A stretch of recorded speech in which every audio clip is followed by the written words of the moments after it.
The first scene shows us father and daughter having a quality time together climbing troll peaks. Upon climbing, the father tells his daughter, Nora, the amazing story of the mountain that is made from fossilized trolls.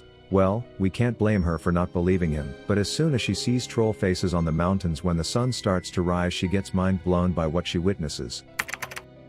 2 decades after that, Nora, now serving as a paleontology professor, is part of a research team that is working on their assignment on finding dinosaur bones. Unfortunately, the university threatens the researchers to cut their funds due to them not finding any bones so far. It looks like those guys will be heading home very soon. Luckily, Nora finds some dinosaur bones not long after that, cheering up the whole group. In the meantime, some miners are working on making a passageway through Troll Mountain for their upcoming projects, and not even the protesters can stop them. Miners set the dynamite inside the mountain, which makes it collapse immediately, killing them all. It looks like they should have listened to the protesters. The Norwegian military instantly senses the immense explosion as well as some exceptionally big holes that look like footprints and informs all officials about it, who therefore hire the best experts in that sphere including Nora to do research. Looks like Nora will have a handful of work. Nora comes to the meeting with military and government officials for a briefing. She suggests that those holes are indeed footprints and nobody believes her, the same as she didn't believe her father at the beginning.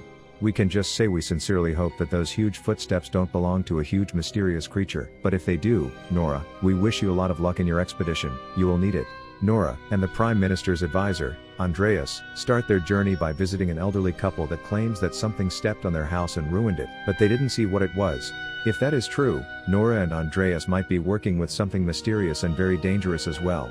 They realize that the footsteps of an unknown creature suddenly stop in one location, and that really disturbs Nora. After talking to the traumatized couple, investigators continue their research via helicopter, adding one more member to their team, a soldier named Chris. Nora can't figure out how the steps of the creature suddenly disappear and suggests they go pay a visit to her father, who might help them even though he lost his mind due to extreme and exhausting research on mysterious creatures. This is probably going to be a very exciting encounter. Make sure to keep watching to find out how Nora's father is going to greet the research team. Turns out Nora's father is not very hospitable and he even points the gun at the research team, but when he sees his daughter is part of the team, he lowers the gun and decides to hear them out. After informing him about everything and showing him footage of a mining accident, Nora asks her father for help. As you could assume, Nora's father thinks that it's all about trolls, and he decides to join the group. Nora, on the other hand, rationally declines her father's claims, but accepts his help. Afterward, they all go to the site for her father to check for any clues and evidence of the troll's presence.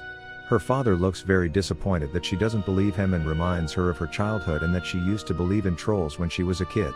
Do you have a feeling that she is somehow going to start believing in trolls again? Stay tuned to find out, and prepare for a very shocking scene. While the two of them catch up, they realize they are standing next to the giant lying troll that starts to get up, which makes them quickly head to the helicopter to evade the enraged troll's attack. This time, Nora, you definitely won't be able to forget that trolls exist so easily. Later, they inform the Prime Minister about what happened, and he decides to start a military operation and neutralize the mysterious creature. A soldier, named Chris, accepts the help of Nora and her father Tobias. Can you just imagine if you dedicated your whole life to researching those creatures, but you aren't part of a team who has to catch one? Tobias must be very happy. He is about to prove to the whole world he didn't lose his mind. We hope they all stay safe. The military operation starts at night, and the group sets an ambush for the troll. When it finally arrives, the military opens fire on it as well as hard artillery, but the troll seems to be prone to their attack as it regenerates instantly, forcing them to retreat. Now it looks like they are in a lot of trouble. Maybe one of the worst ways to die is if a troll eats you alive. That is exactly what happens to one of the soldiers. Tobias decides to try befriending a troll and succeeds, but not for too long. One reckless soldier shoots the troll again, making him furious again. That results in the troll accidentally kicking Tobias while heading toward the soldier. The troll left, which is a mitigating circumstance, but unfortunately left the soldier and Tobias dead. Before death, Tobias told Nora the story about a king and a palace. What did he want to say about that? Were his last words the hidden message that could be helpful? Keep watching and find out soon enough. Nora and the soldier realize that the creature is the troll indeed and that it is prone to modern weapon attacks, so they convince the Prime Minister together that the troll can only be neutralized by unconventional methods. Do you have any idea what these unconventional methods are? However, their plan is to attach church bells to the 4 helicopters, as according to tradition, the sound of church bells really disturbs the troll. As this seems to be true, The troll is very upset by the bells but unexpectedly returns the favor and smashes 3 aircraft. Come on! Did you think that it was going to surrender that easily? What's even more unexpected, is that the troll saves people from falling helicopters by catching them. What a nice big fella, only defending himself, but not attacking first. The government can't suppress these pieces of information anymore, and the occurrences involving the troll go viral.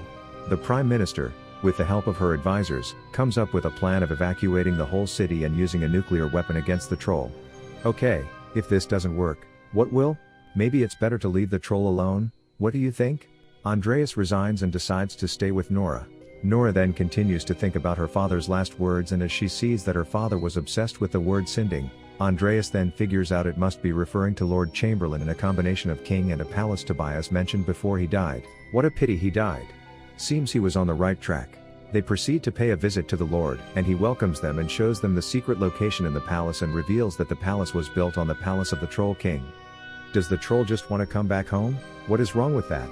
He subsequently shows them the room that is filled with plenty of bones.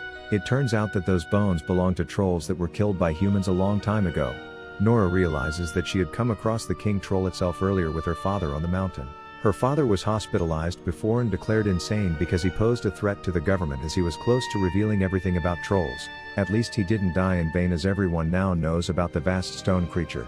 Nora accidentally finds out that trolls are harmed by sunlight exposure as she observes the troll bones with UV light. It looks like she found a recipe for destroying the troll. The new plan they come up with involves using one troll head as bait to get a troll to come to a nearby park instead of the palace. Chris, on the other hand, has an important role to set up immense lights in that park with the help of his colleagues. Perfect plan. What could possibly go wrong? The main problem, however, is the government and military, who plan to use nuclear weapons against the troll, which can have detrimental effects.